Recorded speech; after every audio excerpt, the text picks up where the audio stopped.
Hi, in today's episode, we have Danish Husain. Danish is an actor, poet, theatre director. Danish has revived Dastangoi, the lost art of Urdu storytelling, and uses diverse mediums to connect with the audience. Now, of course, Danish has got 𝐷𝐸𝐵𝐺. And we will ask him about the genesis of 𝐷𝐸𝐵𝐺. But before that, let's welcome Danish Husain on today's podcast. Hi, Danish. Hi, Mohua. Thank you for getting me on this podcast. It's an absolute honor to have somebody with your kind of body of work that you've done. And you're an absolute inspiration for whoever will be listening and all my listeners who are spread all across. And you need to tell me what was most amazing about you is this, that you've constantly reinvented yourself. And, it's such a challenge when you reinvent yourself because, it's fun, but it's also very challenging because as an artist, we're searching for validity, we're searching for a sense of identity. How and what was the reason that you kept reinventing yourself, and where did it lead you? I hope your listeners find it interesting. I do. Guess I had no choice, Mohua. Okay, why do you say that? I invariably found myself in a spot from where I had to reinvent myself. I think, an artist really is on a journey, like a flowing river.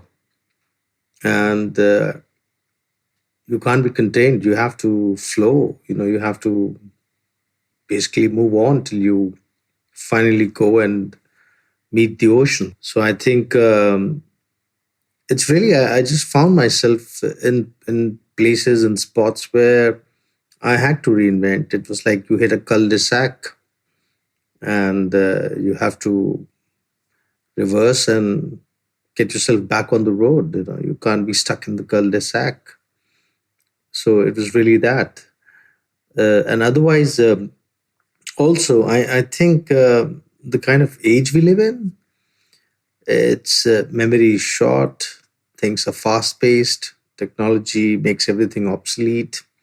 Very soon, you're holding a phone. 6 months later, you have a newer version of that. So everything is reinventing at a very Rapidly. fast pace. Yeah. Yes. And I think that also goes for who we are. So I think it is important for artists to be relevant. And I think most of the artists who are not able to kind of adapt, acquire, learn more things, constantly be on their feet, they might have had their glory, but then they soon become irrelevant. I think being relevant is very important because at the end of the day, there is an audience and you are performing for an audience. You are creating for an audience. And if your audience is moving at a fast pace and you're not keeping up with them, then you will become very irrelevant. The thing is this, that if I have to tell you something, you should be interested in the first place to hear it. If you're not interested in hearing, then no matter what I want to say, it doesn't matter. It becomes irrelevant. So Danish, I was reading about an article and I was doing my little bit of research about you. And there was in 2014 that you had gone through a darkness phase. And, darkness is a very all-encompassing feeling. मुझे तो it feels like marble जैसा लगता है, कि अलग-अलग shades में होते हैं और, we emerge differently after darkness, that is, but it's viewed, as an all-encompassing sadness. But to me, of course, it's like the birth of my art. I mean, I think whenever I've been challenged and there's been grief, I think good work has come out and honest work has come out from the angst, and artists from all over will always agree with that. So do you agree that darkness plays a huge role in the life of many, many artists? I remember once I was having a conversation with my mother. My mom is a Persian scholar and a poet. And I think I asked her as to why is it that a lot of good poetry or great literature is tragic or sad. And she said that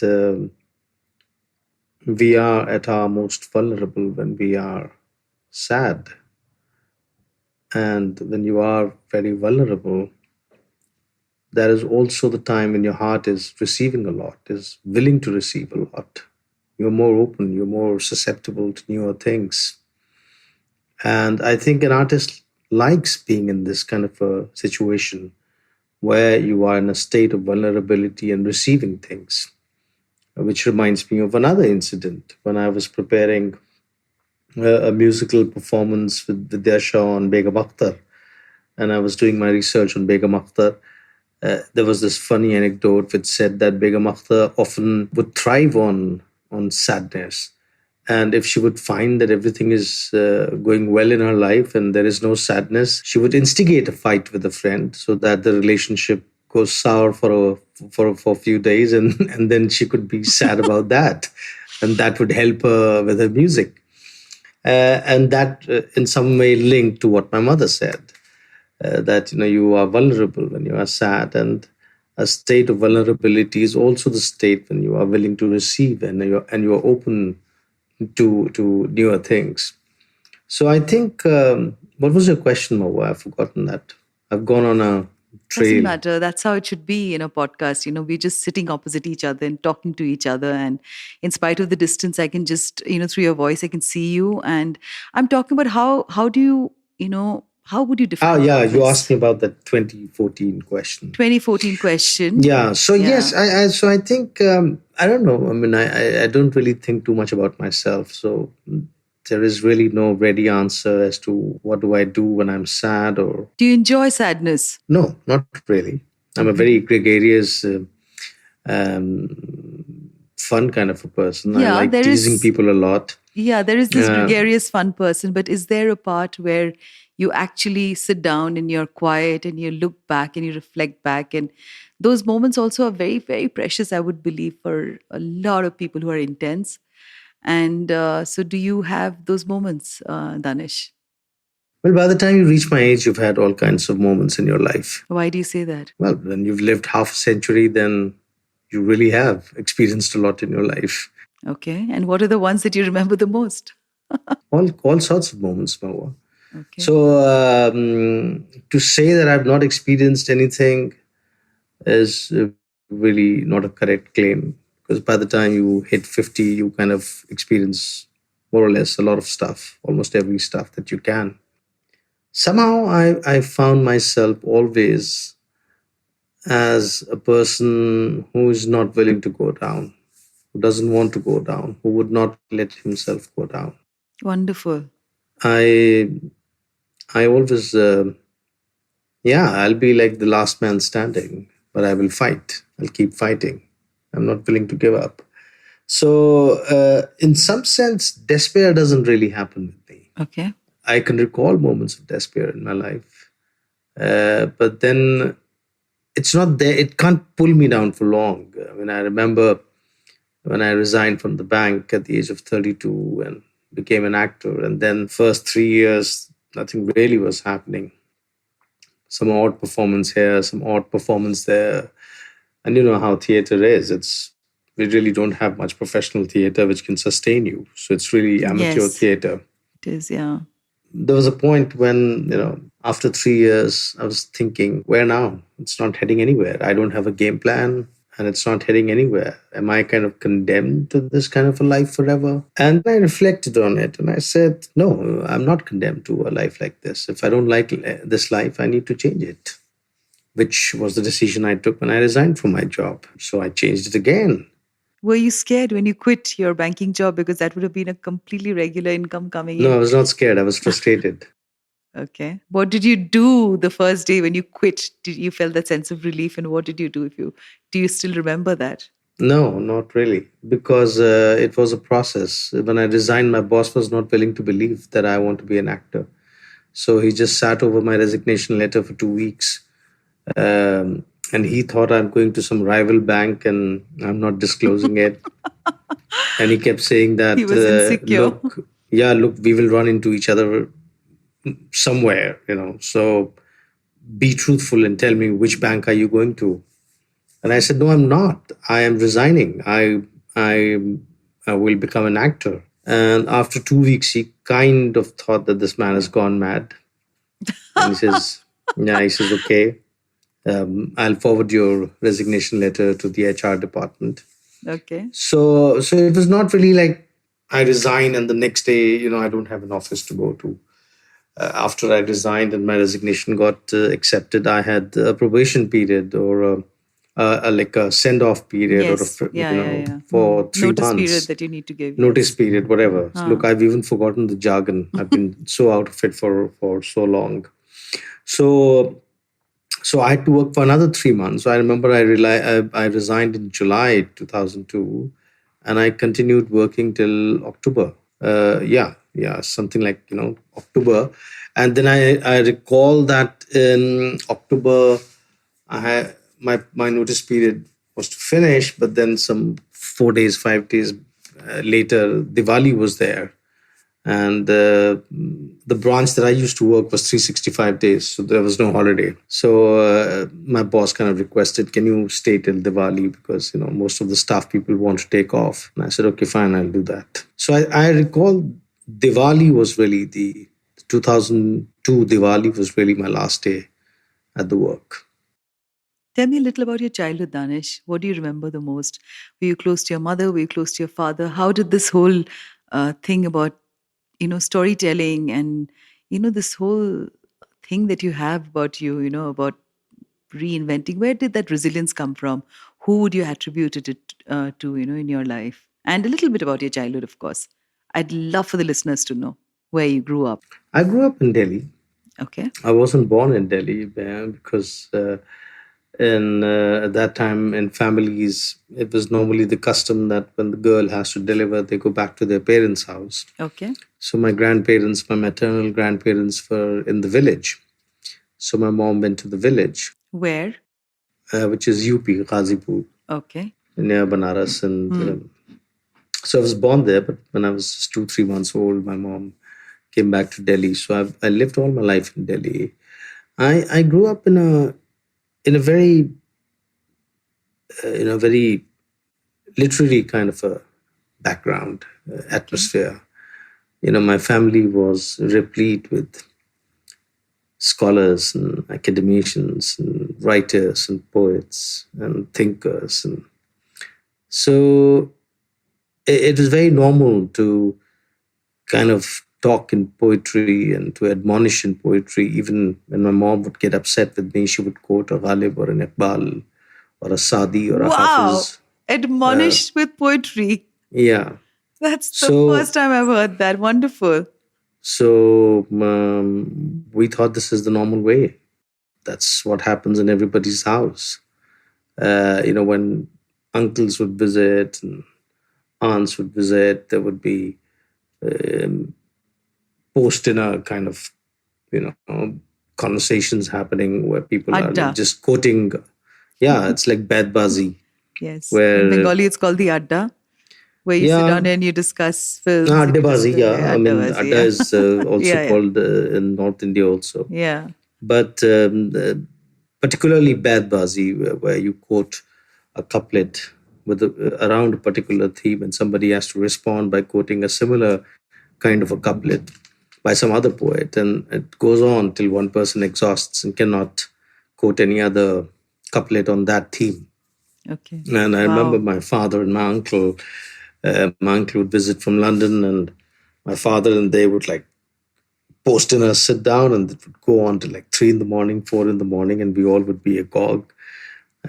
So it was a household where there was just too much literature, or too much philosophical discourse, or too much religious discourse.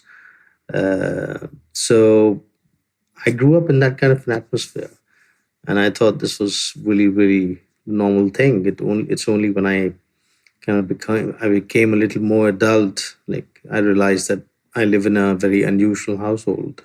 But then, it was like any other middle class family. My father was an economist, and he thought that there is really no value in studying Urdu or Persian or Arabic or any of these languages. And he thought really the best thing to do is to learn English and to have English education and to, get solid education and then go to like an IIT or a medical school or become a civil servant or go abroad.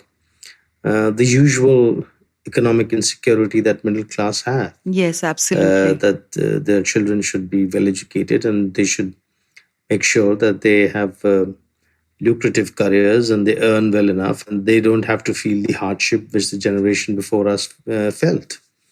So even though I was growing in an atmosphere which had a lot of oral richness, I wasn't really studying it. I was studying more English literature, English books, and my training was as an economist. So that's what it was. It's only when I resigned from the bank and I became an actor, I realized that if I really want to perform well in the languages that I'm performing, I need to know those languages. I need to be better versed with those languages. And I was performing essentially in Hindi and Urdu. The other thing that I realized was that all my 20s, when I was studying and when I was working, I would use English. But when I started acting on stage, I found it very unnatural to act in English. I did not feel the connect when performing in English. All right, okay. It wasn't soul language, you're saying that? Yeah, I mean, that's a fancy term. I would not use that. What is a soul language? Soul doesn't really have a language. Language is a construct which you have when you are born, post your birth, when you come out in the world, and that's the construct. That's the conditioning that you have. Yes, so but I don't think soul have any languages. Yeah, I do enjoy, Hindi, and I do enjoy English music, but there is a certain sort of a connection that I have with Bengali music because I was raised with that. So that's because when you were born, that's the conditioning you had. Your immediate surrounding was Bangla. With Tagore and Bangla, and so yes. Though I was raised exactly like you, and English was the language that like all typical middle class parents, they want your child to, be better economically because they're so insecure. And so I completely relate to that. So tell me, when you moved into Bombay, tell me a little bit about that, and you were with, there was an estrangement with your performing partner, Mahmood Farooqi. How did that affect you? And, when you started Kissebazi, what was the leftover remnant? Well, it was it was the famous feeble no case where I stood by the girl and I said, I believe in what the girl is saying. We'd like to know a little bit about. Well, it's all over there. It's all there in public space. All right. You just have to type feeble no case. Okay. And you will get everything on that. And how did you feel during that time? Terrible. It's it's easy to stand against a stranger, but it's not easy to stand against someone who's a friend and a mentor. Yeah, that must be really tough. But I'm sure it strengthened you, it toughened you as a person, right? Yeah, it made me, I had to finally take a decision as to I'm only answerable to my own conscience. And that's what it is. So tell me something, Danish. During this entire time of COVID, I mean, lots of arts and especially performing art, everything was completely at a standstill. And how did you kind of, keep yourself not feeling crazy? Because there were times, of course, I really enjoyed, I got writing time to be alone. But there were times I really, really felt dejected and, I felt the walls were closing in on me. That was less, but it happened. So did you also feel the same way, Danish? I recall when I was young, one of my grandfathers, when he would get very angry, he would just go and shut himself in the library and read till his anger has dissipated. Subsided, yeah, okay. Yeah. So I have that kind of a relationship with poetry. As when I'm sad or when I don't really have anything, or there is boredom, or there's ennui. What makes you sad, Danish? Well, like everyone else, I carry existential angst. जैसे निदा फाजली का शेर है ना, वो हर किसी को मुकम्मल जहां नहीं मिलता, कहीं जमीन तो कहीं आसमान नहीं मिलता. So that story holds for everybody. That holds for me also. And then as you grow old, a lot of water goes under the bridge, and a lot of things just accumulate, and they become complicated, and they become knotty, and it's not easy to untie those knots. So you just live with a lump here and a lump there. And I kind of distract and I kind of dive into poetry and I read more poetry and I read more books. That's really how I spend most of my time, reading, memorizing poetry and reading books, all kind of books in every subject that I fancy. For me, what is important is that it's a story well told. It can be a thing about nuclear physics. It can be think about microbiology. It could be things about game theory. If it is well written, if it is well told, it has my interest. And so I'm very eclectic in terms of what I read and what appeals to me. And it's fun. It's interesting because every time you open a book and if the storyteller is good, you just go on a ride to a world which could be anything in your imagination. Uh, and I I wonder how come people can get bored because Yeah, that's a very, I very. really don't get bored because there is so much. I'm always forever falling short of time because there is so much to do all the time. So, do you enjoy being among people or do you like to be on your own most of the time? So, what sort of a person are you, Danish? Let's know the person behind this amazing voice and behind all the amazing work that you do. Who are you really, Danish? I don't know. I think if you're an actor, it's very difficult to know as to who you are because you are changing faces, masks, skins every moment. The world When you switch off the is a light and you workshop. lie down, who are you? I don't know. We don't. I don't think we look for those answers. I think it is vanity to look for that answer as to who you are, Why do you say because that? your whole identity is a social construct. Your name, your religion, your culture, your language. It's a construct. You're also What father language to. does an animal have? What Oh, religion yeah. does an animal But have? language is an amazing thing for human beings, isn't Yeah, it? that's something we've Just invented. So it's the whole symbology of it, the whole abstraction of all these concepts that we've created. We all kind of float in that, but how much of that is real? That question is really, really vain to ask. Who am I? I don't know. Nobody can answer that, who they are, because whatever identities you would peg, they are not absolute identities. They are constructed. I mean, Ghalib said that long back. हस्ती के मत फरेब में पड़ जाइयो असद आलम तमाम हल्क़े दाम ख्याल है. Do not fall for the deception of ego, Asad. The whole universe is nothing but a loop of your imagination's net. So, when I listen to you, I'm just traveling into Balimaran in Chandni Chowk and I can see Ghalib's home and your voice is absolutely mesmerizing. You're also father to a young daughter, if I've got my facts right. Has she mhm. also taken on to your love for literature, for story, for poetry, for Urdu, the Zuban that you have? I mean, No, it's she's not just so young. She's 24. okay. And yeah, she's a singer, she's a writer.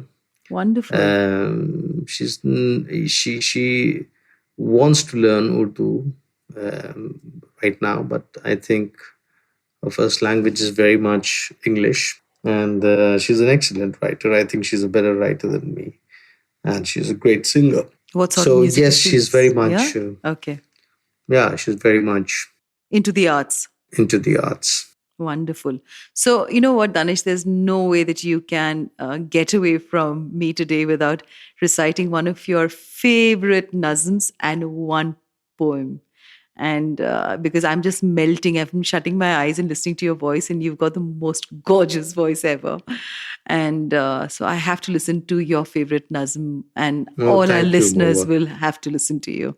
So But I rarely remember my own poetry. please, please. Okay. Mercifully, thankfully, uh, this is happening in an audio space, so I can look at my laptop. Fantastic. So there is this poem. So I'm going to recite this one poem of mine.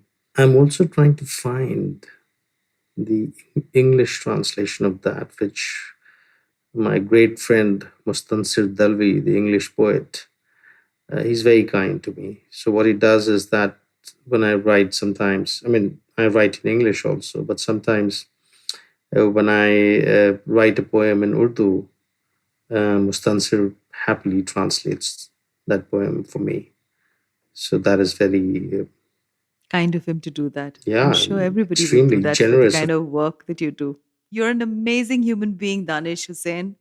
It's such an honor. I know I'm constantly repeating that, it's a pleasure to. Thank you, Mohua. Thank Yeah, you so much. yes. So we're all ears waiting to hear your writing. I have my Urdu poem in front of me, but I'm also trying to find the English English translation. translation that Okay. Mustansir did. And I think if I go in the chat I have with Mustansir, the Urdu, the original poem is called तुझ तक पहुंचने से पहले. तुझ तक पहुंचने से पहले दूर कहीं माजी में अल्फाज नज्म की शक्ल लेने से पहले अपनी ही बत्न में पड़े तेरी ताल पे थिरकते तेरी निगाह उनकी कुव्वत का मरकज तेरे लब उनकी जाए मुक़द्दस किसी काबे की तलाश में किसी रक्स के मुंतज़िर गायब हाजिर के बीच अपनी ही लौह तकदीर पे मुंतशिर गुरूब और तुलू के भंवर में फंसे पसोपेश के दलदल में धंसे ये सवाल खुद से अक्सर किया करते हैं ये मुक़द्दर हमें मिल भी जाए तो क्या ये नज़्म उस तक पहुंच भी जाए तो क्या ये सागर कूजे विच सिमट भी जाए तो क्या. And now I'll recite the English My translation by God, Mustansir. Danish. Amazing. Oh, thank you. This is translated by Mustansir Dalvi, and in English the poem is called Before It Reaches You. Before it reaches you, somewhere lost in some faraway past, words, even before taking the shape of verse, lie unborn in wombs. There they dance to your rhythms, your gaze, the locus of their strength, your lips, their hidden sanctum. There they seek an elusive Kaaba, waiting their turn to take the floor, slipping between the cracks of an absent presence. There they worry about their own fates, unable to break out of the whirlpools of dawn and dusk, sinking in the quicksand of dormancy. Time and again, they ask themselves, so what if a pot can contain the sea? So what if our destinies get manifest? So what if this poem reaches your doorstep? Thank you. My God. I'm sure everybody, whoever will be listening to this, they are going to be so grateful that we've heard you like this. And thank you so much for being on this podcast today, Danish. I am still recovering listening to you and your voice. May you have all the bestest of the wishes from Kainat, from the universe, right there at your doorstep. And may it reach you. Thank you so very much, Danish Husain. Thank you, Mohua. Thank you so Thank much you. for inviting me. I had a great time. Thank and you. I hope your listeners also enjoy it. Thank you, Danish.